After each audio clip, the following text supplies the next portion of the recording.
कई दिनों से मैं देख रहा हूं गोदी मीडिया वाले बेचारे बहुत परेशान हैं।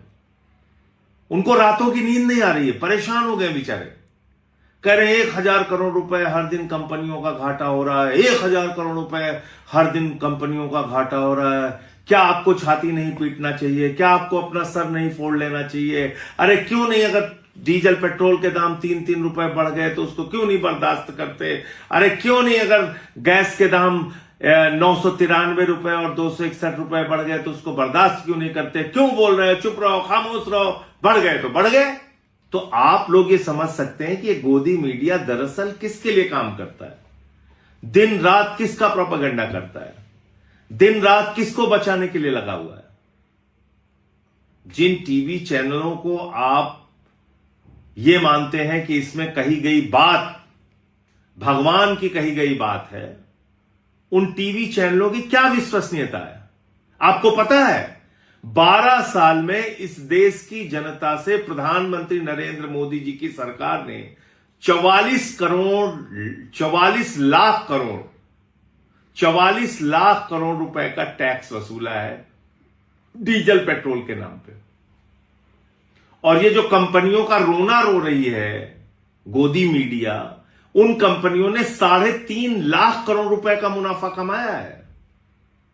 कब कमाया है? जब कच्चे तेल का दाम $30 प्रति बैरल था। अंतर्राष्ट्रीय बाजार में जब कच्चे तेल का दाम कम था, $20 $30 प्रति बैरल था, उस वक्त भी आपको महंगा पेट्रोल और डीजल हिंदुस्तान में बेचा गया और मुनाफा कमाया गया, हजारों लाखों करोड़ रुपए मुनाफा कमाया गया।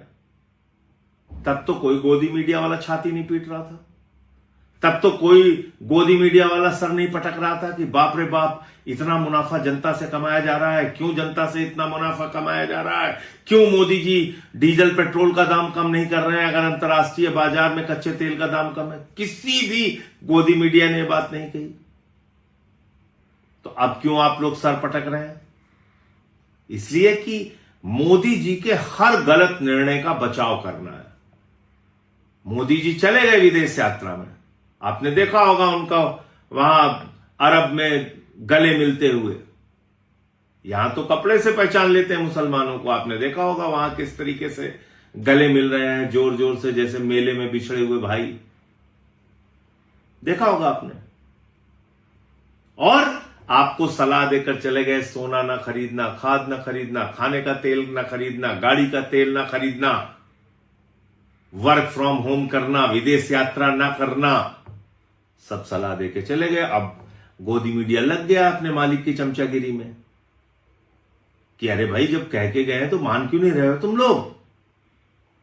तो मेरा गोदी मीडिया से सवाल है, 44 लाख करोड़ रुपए जो भारत की सरकार ने 12 साल में मुनाफा कमाया है, उस मुनाफे के पैसे से देश की जनता को सब्सिडी दी जाए, छूट दी जाए, राहत दी जाए, महंगाई से बचाया जाए। नंबर 1, 3.5 लाख करोड़ रुपए इस 44 लाख करोड़ के टैक्स के अतिरिक्त जो कंपनियों ने मुनाफा कमाया है, उन कंपनियों को थोड़े दिन घाटा सहना चाहिए।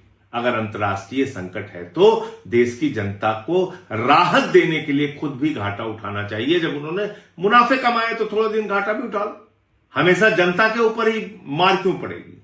और अंत में मैं एक बात कहना चाहता हूं, इस देश के अंदर महंगाई के सवाल पे या फिर बेरोजगारी के सवाल पे या फिर परीक्षा के पेपर लीक के सवाल पे इस देश की जनता को खुद से जगना पड़ेगा।